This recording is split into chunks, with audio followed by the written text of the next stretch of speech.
Yo, what's up, world? This is Dane Tomas, and you're listening to the Dane Tomas podcast.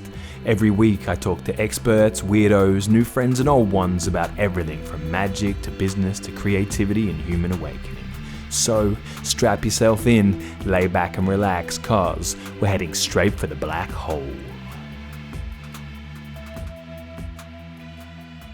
And we're on. What's up, Laurie Handlers? Thank you for doing this.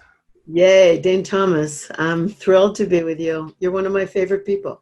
You're like a celebrity. You are. That's very sweet. At least maybe like an F-grade celebrity, you know, however that works. But since it's funny, we were just talking before we pressed the on button about where this might go, and we sort of agreed to just throw it into the mystery and see what subjects come out. But I was just going to say, you know, I'm a little less keen to be thinking about being a celebrity after all these. Have you seen all this crazy sex ritual stuff coming out from Hollywood and all that sort of stuff? Well, actually, maybe there's a series that's starting on Friday, which it's your Friday. I think it's my Thursday.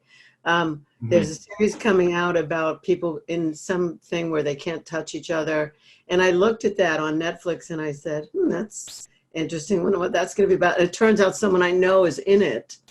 And he texted me and he said, I'm in this Netflix series. It starts on Friday. And I went, congratulations. I'll look at it. You know, it's something, his name is David Presence. You might know him.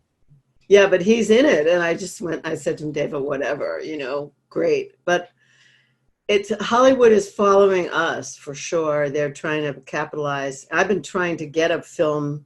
I mean, I've produced and starred in 3 films already, but I've been trying to make a film about boundaries and about safer sex and stopping privileged athletes from having sex with roofied co-eds.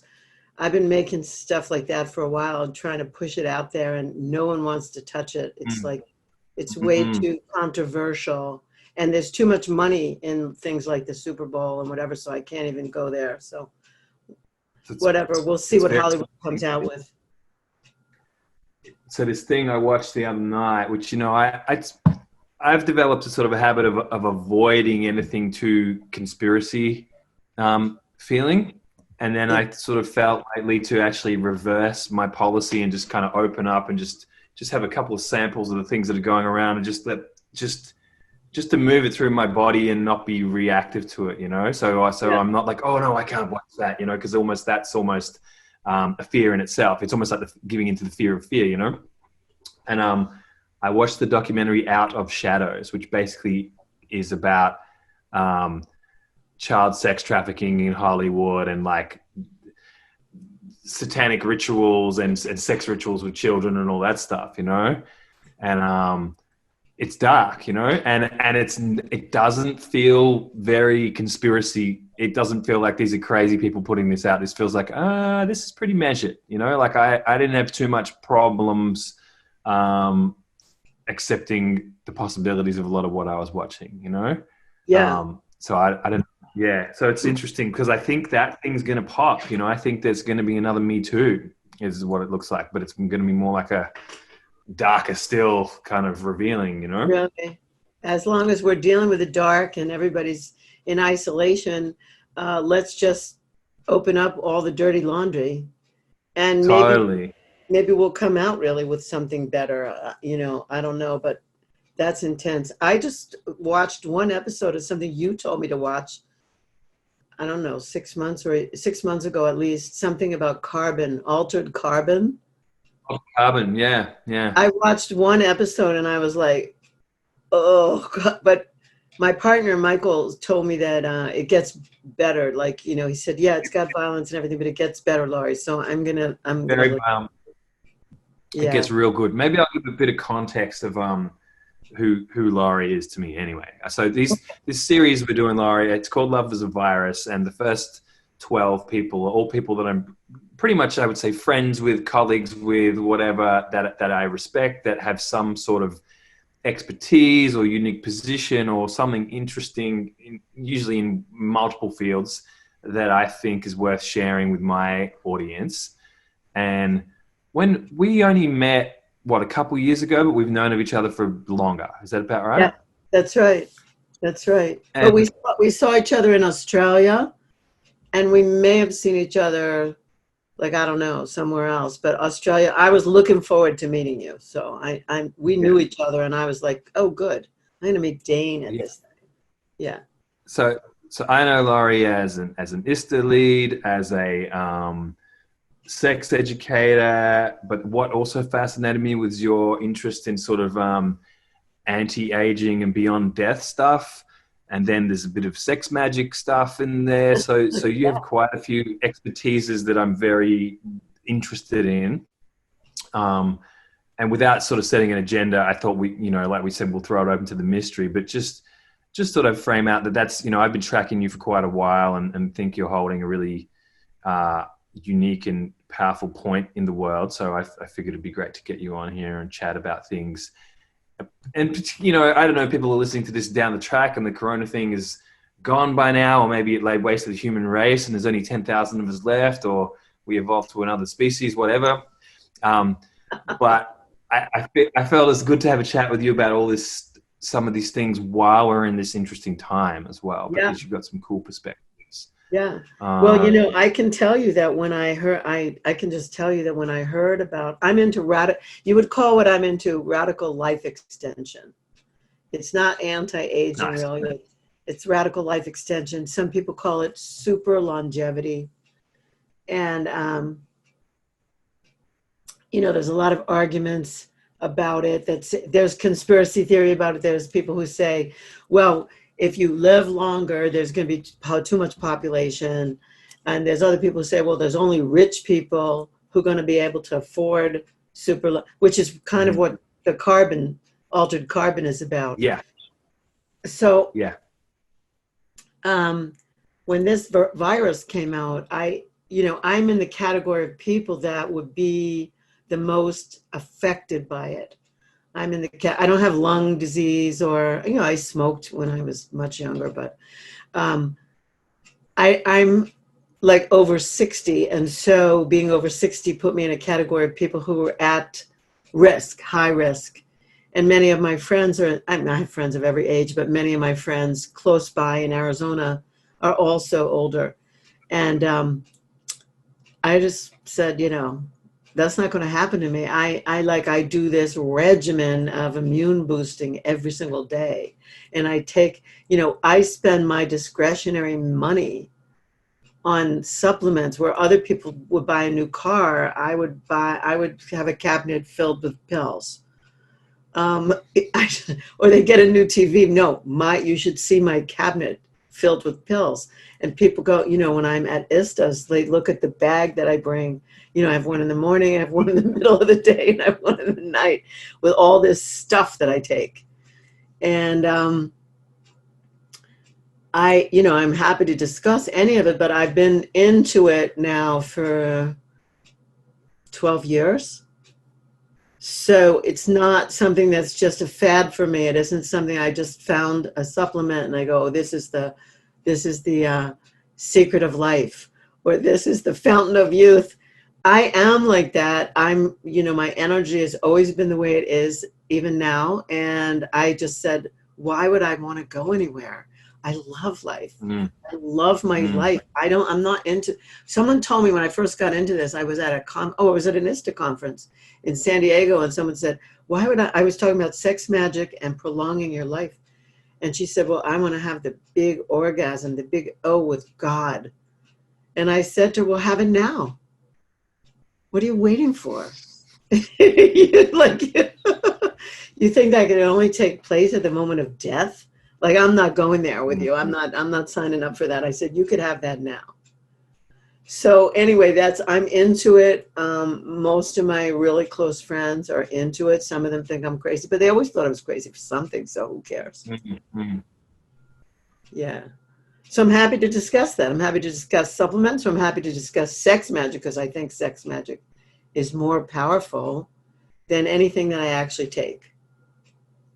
let's do sex magic. You know, like it's something I've got a pretty solid background in as well. Probably maybe from some different angles too. Like I got into kind of chaos magic and sigil magic, and you know, ejaculating on symbols and that kind of stuff when I was a teenager, and into kind of Taoist practice and cultivation and that stuff since then. And you know, when I was 17, I told my mum, I'm not going to ejaculate anymore. I'm going to become an enlightened being. You know, I'm going to become like a Taoist immortal or whatever. So I've got some good grounding in that too. But I'm sure you know some different stuff. I have a different angle, but you know, it was interesting because I watched this stuff about the you know, Hollywood pedophile sex ritual cannibalistic fucking crazy stuff, you know. Yeah.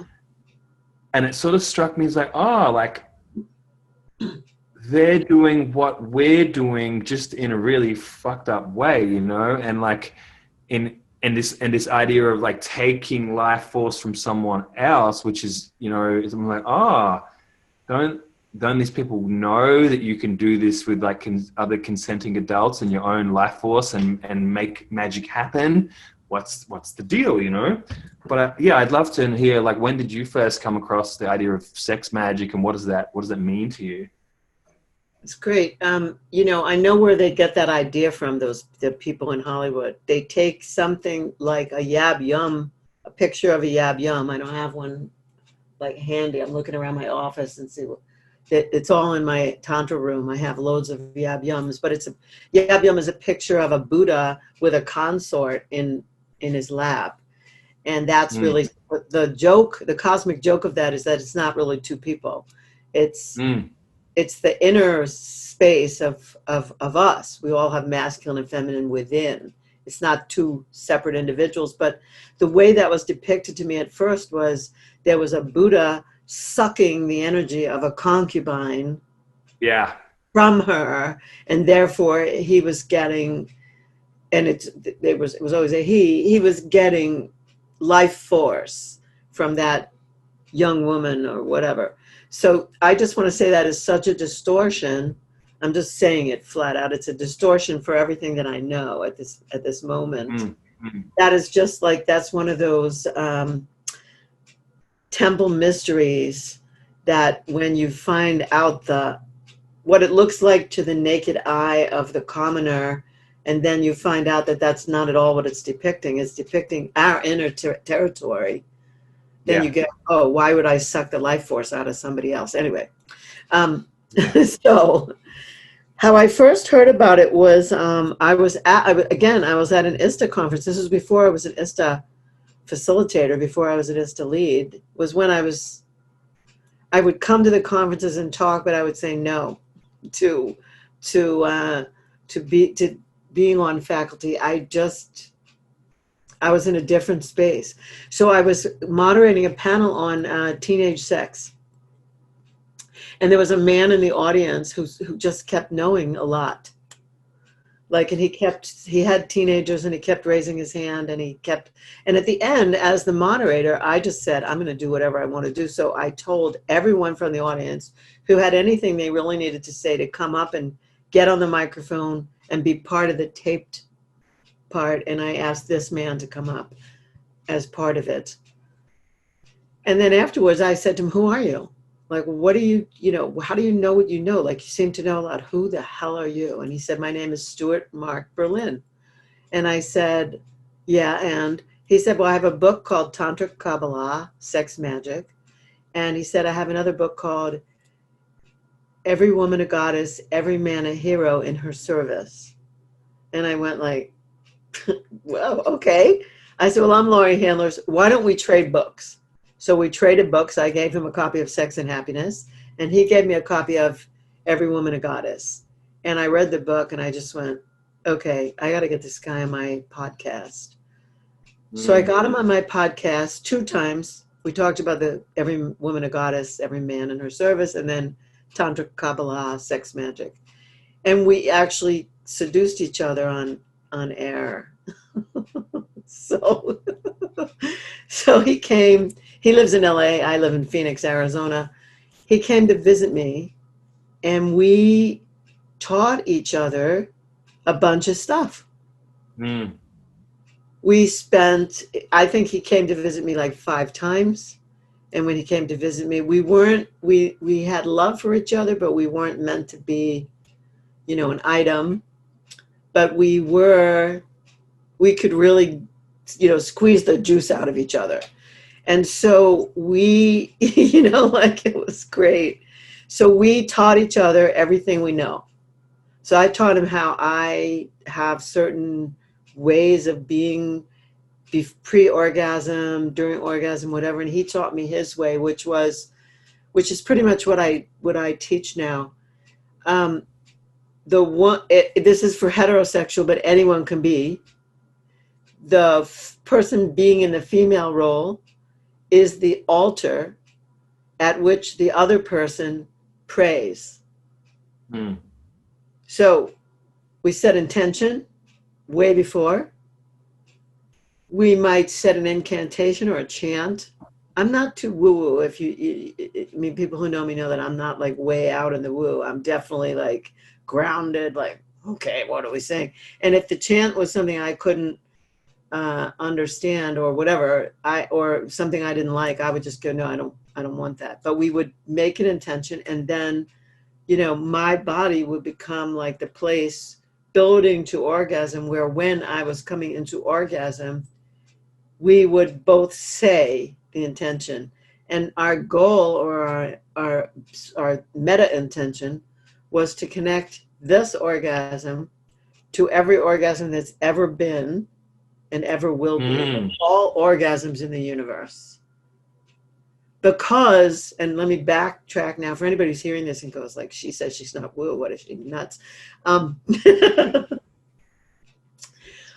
Sexual energy is the energy of creation. That's how you got here. That's how I got here. And anybody listening, that's how you got here. Somebody's penis went into somebody's vagina as a sperm impregnated a zygote, and a being was created. And the chances of that happening are like 1,000,000 to 1. Like there's so many sperm that just swim around and never impregnate. There's so many possible humans that could be, but doesn't happen. Only a very small percentage of what happens in sex arises as a human. So the notion of sex magic is that humans, the only species that we know of right now, are the only ones who can take that same creative energy, that life force, and make other stuff. Dolphins don't create computers. Jellyfish don't make cell phones. Nothing else has a frontal cortex that could take that creative life force and make it into, this or the thing we're talking on. Nothing. So you take the creative life force and you intend it to materialize a creation. And that's basically it. But the way Stuart and I used it, it wasn't in coitus. It wasn't in intercourse. It was like, take the woman's body, or take the body that's willing to surrender, and build that really slowly until there's such an explosion, and connect that explosion with intention, like little sperms going out there into the universe. Take that and create something from that. And to me, that's the piece that they left out of the book and the movie, The Law of Attraction.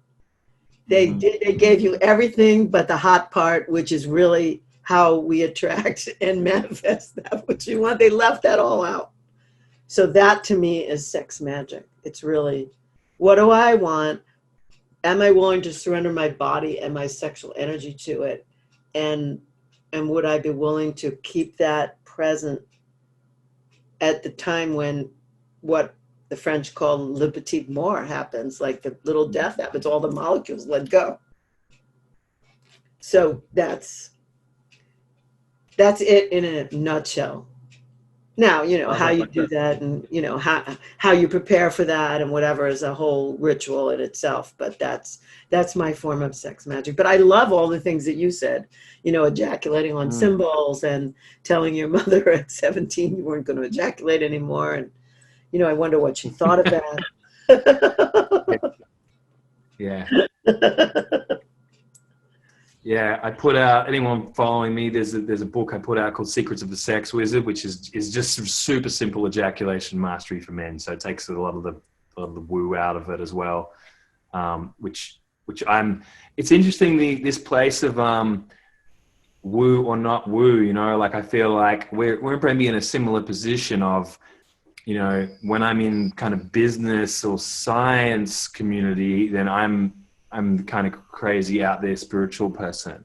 But when I'm in maybe the shamanic or the tantric or the whatever, it's like, oh, Dane's really like, I think he's a capitalist. You know, it's like this kind of like, you know, a bit like 1 foot in the mainstream world and 1 foot in the shamanic world or the magical world or whatever, you know. And I think this is where I like to play. You know, I like the marriage of both, and even what I think Tantra has represented to me and all the other paths that I'm interested in is the marriage of opposite paths, is the marriage of polarities, you know. And so for me, I've found, like, you know, I like making money and selling stuff on the internet, and I like, I don't know, Netflix and lots of things that are very normal, you know.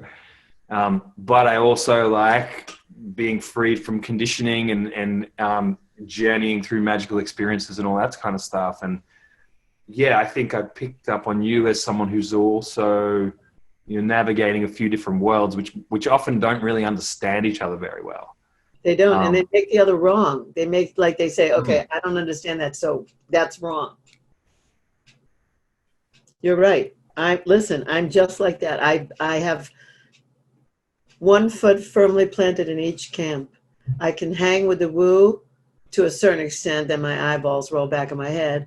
And then I can hang with business to a certain extent until, like, it resembles total exploitation. I can't, like, at least what I put my business efforts to. I mean, look, Dane, I've been at this for 22 years.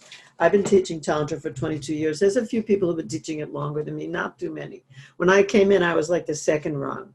There was Charles Muir, Margot Anand, Barry Long. That's it. I mean, there are just a few people that were in it, and I came into it, and people said to me that thing, you know, why are you charging for this? This is like a spiritual practice. And I said, I'm not a Catholic nun. Like, look at me. I'm not wearing the thing, you know, the habit. I didn't take the vow of poverty, and I'm not gonna.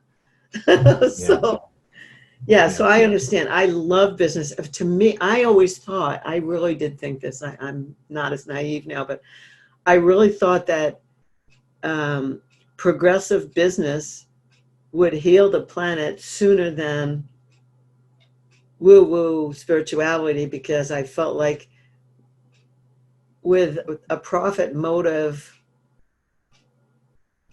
business people would just get it done faster. Yeah. You know, and I see that Bill Gates is actually trying to do that right now, but I feel like, you know, I'm not, if the United States says we have to get vaccinated, I'm leaving, and I'm going to go somewhere where there's payola or bakshish or whatever, where I can, like, you know, go under the radar. I don't want to get that. I don't want to get the 5G chip certificate without having to do the thing. Yeah. Yeah. So anyway, but I do feel like I believed for a long time that if I worked with businesses and I consulted to them, and I did, and I consulted to the government, I felt like if I raised the awareness there. I mean, I once consulted to Raytheon. You know, Raytheon made these, I forgot what they were called. I want to say the word pilgrim, but it's not pilgrim. But anyway, they made these bombs, and they did, you know, I went inside the doors of Raytheon. I remember someone had to escort me to go to the bathroom. You know, like, I wasn't allowed to look right or left because everything was top secret there. But I felt like if I raised the consciousness of the people that worked there, some good would come out of that. So you know, maybe I was very naive, but I still believe that there's a marriage of both that has to take place. Yeah. I mean, I see the same thing, and I spent a lot of time trying to equip tantrics and the yogis and the whoever's with effective skills at getting shit done. You know, that's a big part, because I see like a lot of beautiful people that I've share their worldview and resonate with their hearts. I'm like, oh, you guys are fucking useless. And it's not so true. It's not so true. I'm seeing a huge, especially new waves of people who are not maybe hamstrung by spiritual beliefs, who are out there to get shit done, and they're really, you know, animated in their message, and they're less fearful of business or any of that stuff.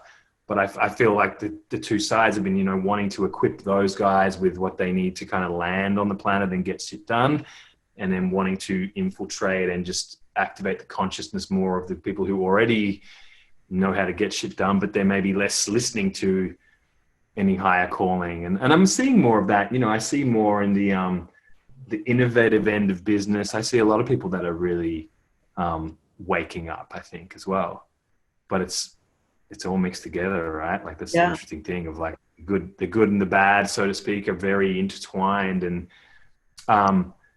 you know, well, it's a place I'm into.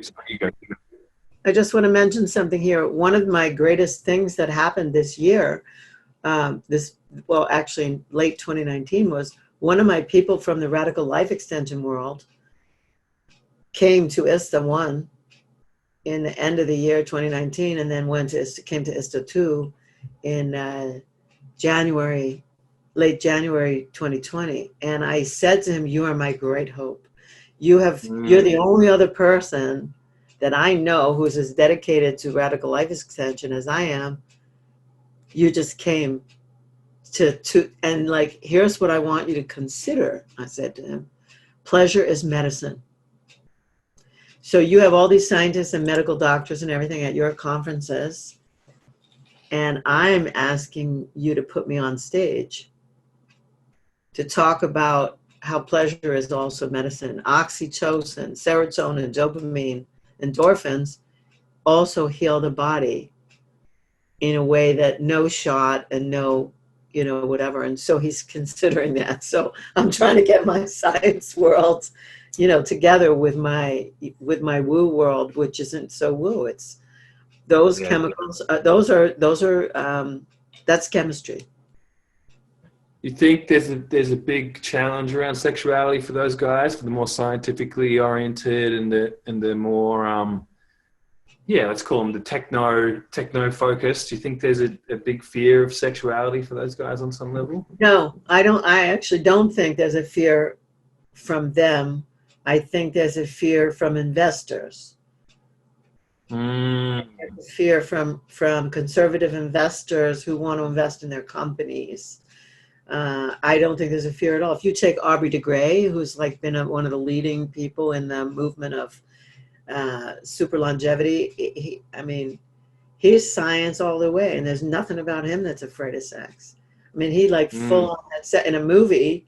There was a movie called The Immortals, starring Aubrey de Grey and Bill Andrews, two of my favorite scientists, and you can find it, I think, on Netflix. The Immortals. Aubrey de Grey like has sex in the film. He doesn't care, and he owns. He's the head honcho at SENS Institute, which is outside of the Bay Area. He's a British guy, but he lives in the Bay Area, and SENS Institute is one of the leading things in the leading companies in research on radical life extension. So no, I don't think the scientists have a problem at all. They love me. All these guys that I know love me, and I love them. They love to hear me speak. I think it's just that they get afraid of where the money's coming from. Right. Yeah. So there's a political statement right there. Like, you know, yeah. Let's talk about what the fuck is going on right now, do you think? Just throw it all open, you know? What's the Laurie Handlers take on what's going on? I sure as shit don't know. You know, at first, no, I just don't know. I am living in the, like, one of my practices is Laurie Han, moving in the unknown. I learned it like 21 years ago, and it's been my main practice. Like, just put on a blindfold, put on music, and move with no prescribed steps. Just move. And if I have my partner, my lover there in the room, we say, okay, we're going to move. We're not going to try to find each other. We'll make an intention to connect, but maybe we will, maybe we won't. And an hour will pass, and maybe we connected, and maybe we didn't connect. We will, two noodle type people going around in the unknown. Like not. The noodle, is that like the movement, like moving? Yeah, the movement is like, yeah. You only move when inspiration to move moves you. So you don't do a dance step or a yoga posture. You just hang out in the sound, in the nothing. It's like moving in the void. I always think it's like moving in the void. It's like you hang out in the nothing until something moves you. It could be your elbow, it could be your leg, it could be your nose. I mean, something moves you, and the thing is to be blindfolded so you're not like looking around. It's not visual. It's just inner guidance moving you to move. And so what I think is I'm there right now. That's where I am. It's like every day I open, people send me these videos about this, that, and the other.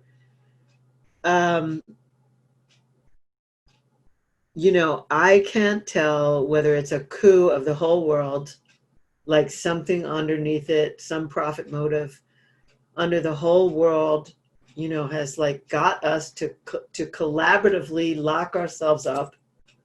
Like, how did that happen? How did that happen? And now what? Or this thing is really that scary. It's really that life-threatening. Now, I already know 4 people who have had it. And have recovered. I was on a phone with a friend yesterday who I haven't seen for a really long time, and these 2 people met in one of my classes years ago, and she said, I just have this for 5 weeks. She said, I've had pressure on my chest, and I just, I'm taking this and I'm taking that. And she's taken some things that I would have recommended, and her partner says to me right away, she doesn't have it. And I say, actually, she sounds like she does have it. And she says, yeah, that's what I think. And she says, I'm doing okay. She says, I'm taking zinc, I'm taking this. And I said to her, you sound terrific. She says, I'm not at all scared. I notice that sometimes I have pressure on my chest, like I've never had before. So I don't know. I have a few people who've said to me, I have it. And then this one yesterday says to me, I don't think I have it. I think I have it, but my partner doesn't. Like, he's in total denial. And I don't know, I don't know what to make of it. I don't know what to make of it. What next? What's going to happen? Are we all going to rebel? Are people going to go into the streets? Is it going to be dangerous? Someone I know said, they couldn't be on a seminar I was doing because her husband had to go out that day and buy a gun. Like,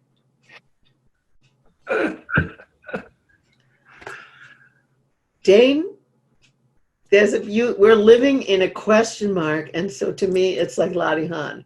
It's the unknown of the unknown. Now, if I didn't have a house, if I had nowhere to live, if I didn't have money for food, if I didn't have, the things that were essential, like, I wouldn't be laughing about it. It's not a laughing matter. Like, I don't know what I would do. I don't really know what I would do. So I don't know.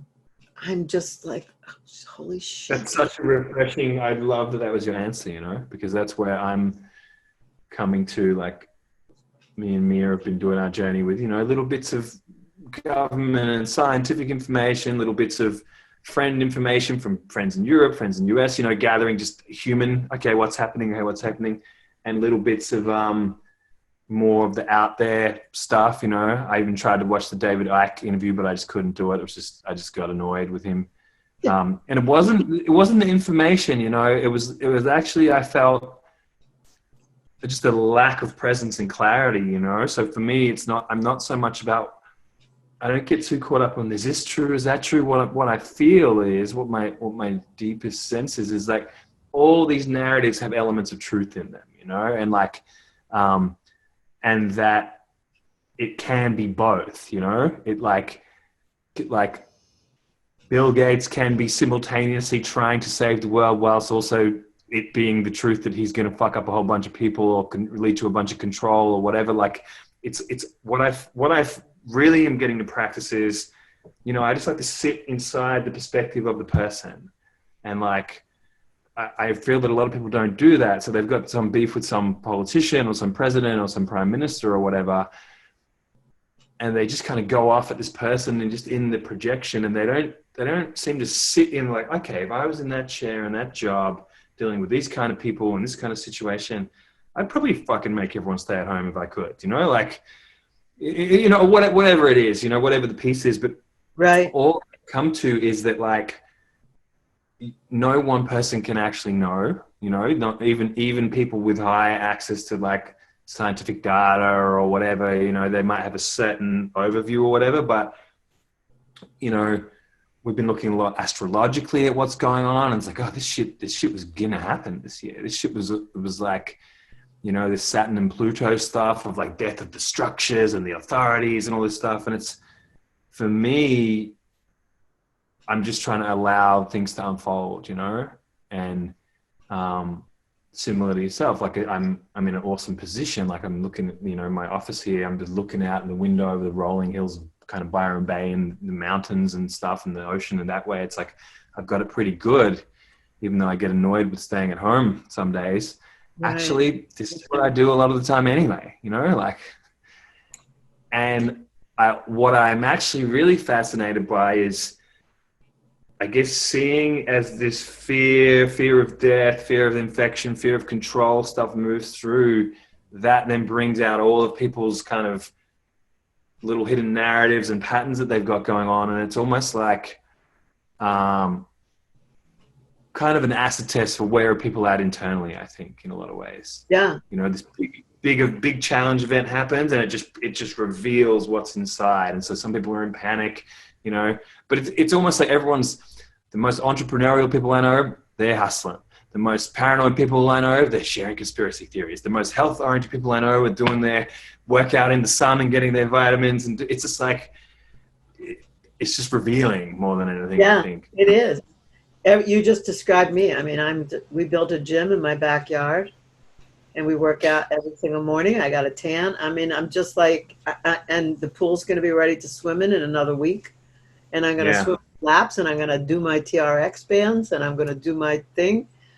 And and I'm going to take all my supplements. Like I already ordered a bunch. I have so much stuff just in case. And I had to get some hormones and everything. And I was like panicking. I said to my physician, I got to get these prescriptions filled. Let's go. Because a lot of this stuff is made in China. So who knew what was going to happen there? But I'm not piling on the conspiracy theories. I'm just waiting to see. Like, I was shocked. I'm just going to say, I was shocked when I heard that Denmark passed a law that everybody has to be vaccinated and there's no vaccine. Like, I'm just like, are you kidding me? What are you, stupid? Like, there is not, how can you pass a law that everybody has to have something that there isn't something? What is Big Pharma going to come up with that's a hoax? You know, so I looked at that. That's not a conspiracy theory. That's just like me in shock going like, are you crazy? Yeah. You know, my whole life came to a halt. I mean, my life is on the road like almost 24/7. And I'm sitting here going like, okay, great. I just put the first course online. I put the second course online. I'm putting a third course online. I'm doing, you know, I just didn't even blink. I just went, okay, that was a back burner item. Put it on. Bring it. It was shocking. We were supposed to be in Israel. Michael and I were supposed to be in Israel offering Extraordinary Lovers. And I tried to keep the Israelis enrolled. I said, okay, we're going to do it online. We're going to do it like, you know, we'll wake up at 1 a.m. to do it on your time, And only one remained. And Wow. he said, I'm doing it with you no matter what. I'm doing it. And then it turned out we had 3 Israelis, but I said to him, well, let's open it up to Europe and the East Coast of the United States. That way, we'll trawl, like there'll be a net. And we had 22 people from 7 countries participate with us in a weekend event. I woke up every day at 5 a.m. That is not my time to get up, but I could adapt. Because if we started at 6, it would be 9 a.m. East Coast US, and who knows what time it was in Israel and the UK and Germany and whatever, but people were on from there. And we had this spectacular weekend event online, and I hired somebody who was a great tech person. He knew how to do like chat rooms and do all these things. I don't know how to do that, but that's what other people are for. And he was only so thrilled to do it, to have work and to be in the course that we were teaching. So we're doing it again, and I'm going to teach Tantra meets BDSM online in a few weeks with Omrupani. And we don't, half of that thing is to tie the person up. How are you going to tie up somebody that's over there on a screen? But we're going to give our hearts, we're going to give our guts to what people wanted before all this. Yeah. And what may save them after all this, like their humanity. Our humanity is what's going to save us. It's not our beliefs. Yeah. You could quote me on that. I never said that before, but that's like I heard that. Yeah, that's a good one. Our humanity is going to.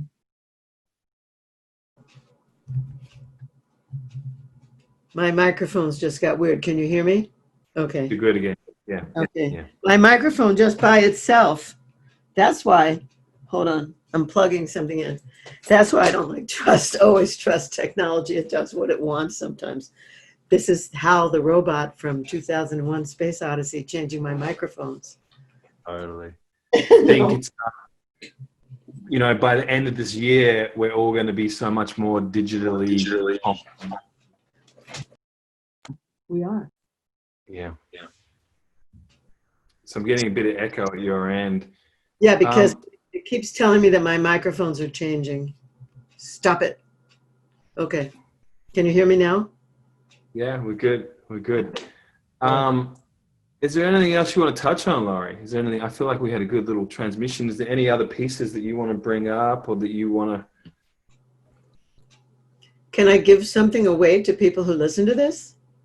I talked about moving in the unknown, and I have a Laurie Han thing that I can give people if they want totally. it. Awesome. Yeah. So what I talked about, not the sex magic, but the Laurie Han, moving in the unknown, which is what I think everybody needs right now. If I were to prescribe a pill, I would prescribe that people need to relax into the unknown. Like put on a blindfold, do a moving meditation every day, which doesn't call for anything you already know. It just calls for you to move as movement moves you. So if you go to lauriehandlers.com/unknown, you can receive that. You can receive my instruction of how to do Laurie Han. And Laurie Han, by the way, it's spelled Latihan, Latihan. But I'm from New York, so T's become D. So. Nice. And you've got a podcast as well, right? I have a podcast, which I would love for you to come on. My podcast is called Sex and Happiness. I've been broadcasting for 12 years. My show used to be called Tantra Cafe, but I got really bored with Tantra. Like if one more person came on my show and said they love eye gazing, like I was going to throw up. So I changed the name to Sex and Happiness, and it became so easy. Like, whereas when I started teaching Tantra, people would say, well, what do you do? And I would say, well, I teach Tantra. And they would go, what's that? And then I would try to explain that it was like sexual yoga. Is it really, what? I teach a kind of breathing. So when I started to call myself a sex and happiness coach, which is only in the last like 6-7 years, people go, "Oh, I get that." Tantra still is baffling to people. They think it's like esoteric Kama Sutra sex postures.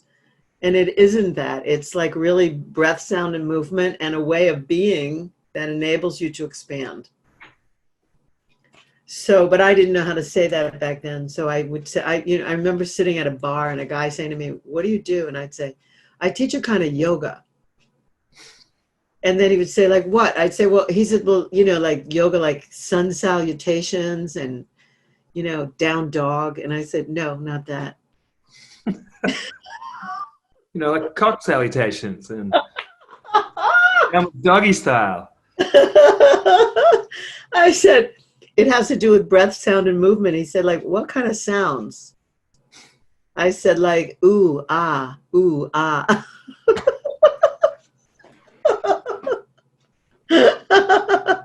Anyway, my world has changed since then, but we're back to, I think we're back to essentials, and I feel like this is forcing people to go inside and come up with their inner strength. So I think that offering Latihan to people, which is why I am, will help people like come to grips with their inner chemistry, their inner geography, their inner self, and build some backbone on instead of fear mongering and anxiety mongering. I feel like going in and moving in the unknown will give people that adventure, that inner adventure that they need to actually face this outer adventure. So that's Amazing. it. Yeah. I love it. Thank you. Thank you for being here. Love to come on your show. I'll wrap this one up now, and people, Okay. if you're feeling Laurie, check out her podcast and go and get the guided Latihan. Laurie Handlers. It's a meditation, really, huh? It's what? It's a moving meditation, really, hey? It's a moving meditation or a chaotic meditation. I like it when it has, very ethereal music, like void music. Yeah. But some people like it to be like banging, rocking drums and different things. I'll give a plug to someone. You've heard of this guy, I think. Mose. He lives in Guatemala, and he puts together all these soundtracks. His music on Patreon is a very good music to do Latihan to.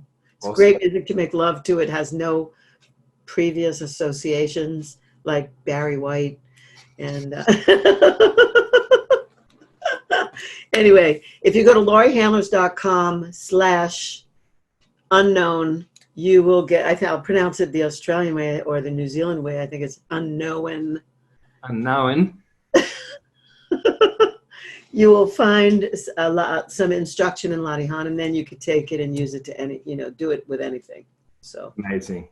Thank you, Laurie. Thank you, Dane. What a pleasure. Thank you. Much love.